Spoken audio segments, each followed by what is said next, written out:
Hey, let's go. Number 9. Mailing children through the Postal Service.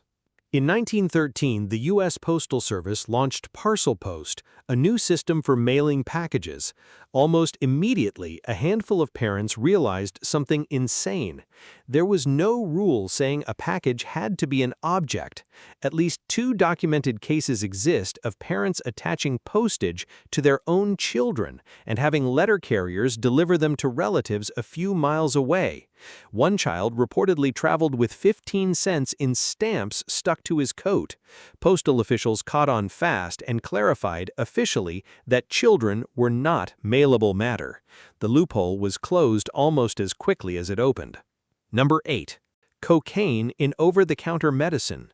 In the late 1800s and early 1900s, cocaine wasn't hidden or illegal. It was an ingredient. Pharmacies openly sold cocaine-infused tonics, drops, and lozenges for toothaches, fatigue, and even for children's teething pain. The original formula for Coca-Cola, invented in 1886, contained actual coca leaf extract, which is where the name comes from. It wasn't marketed as a drug, it was marketed as medicine you could buy over the counter, no prescription needed.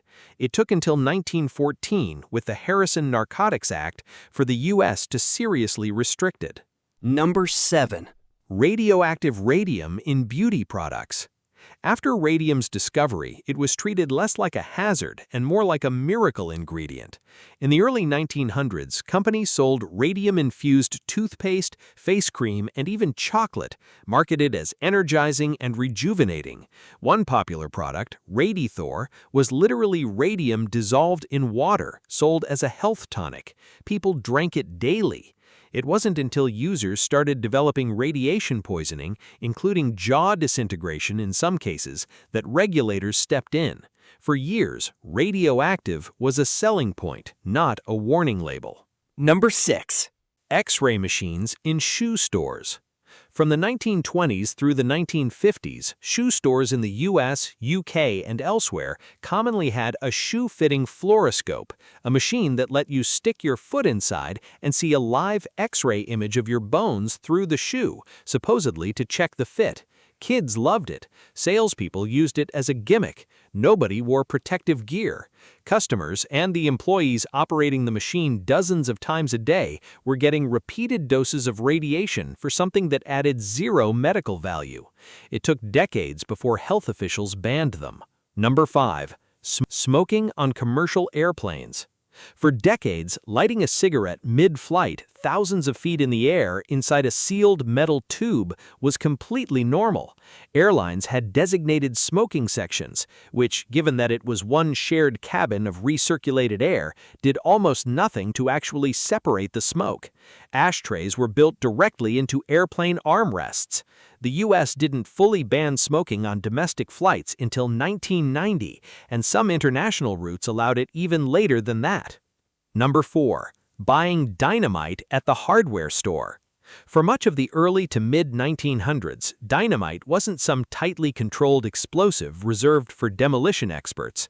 In many parts of the U.S., you could walk into a local hardware store and buy it, no license required, often used by ordinary homeowners and farmers to clear tree stumps or break up rock on their property. It sat on shelves near the nails and rope.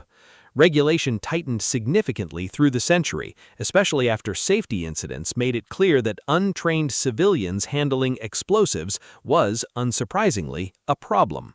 Number 3. Cigarette vending machines with no age check. Cigarette vending machines used to be everywhere: diners, bowling alleys, even school hallways in some places.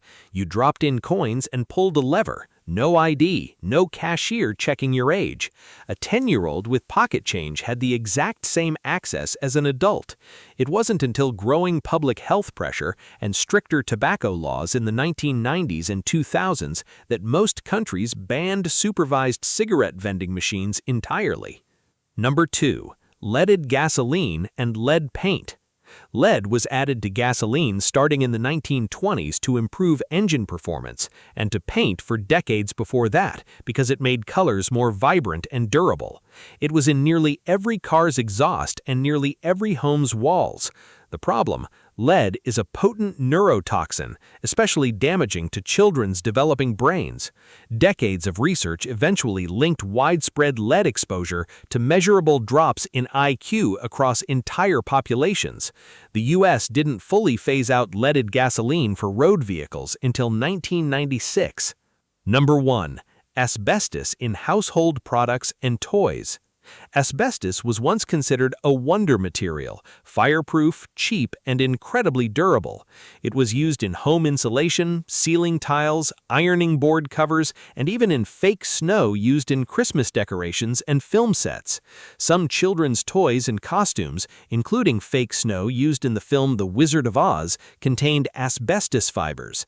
It took decades of documented cases of mesothelioma and lung disease before regulations caught up. By then, it had already been built into millions of homes. That's all 9.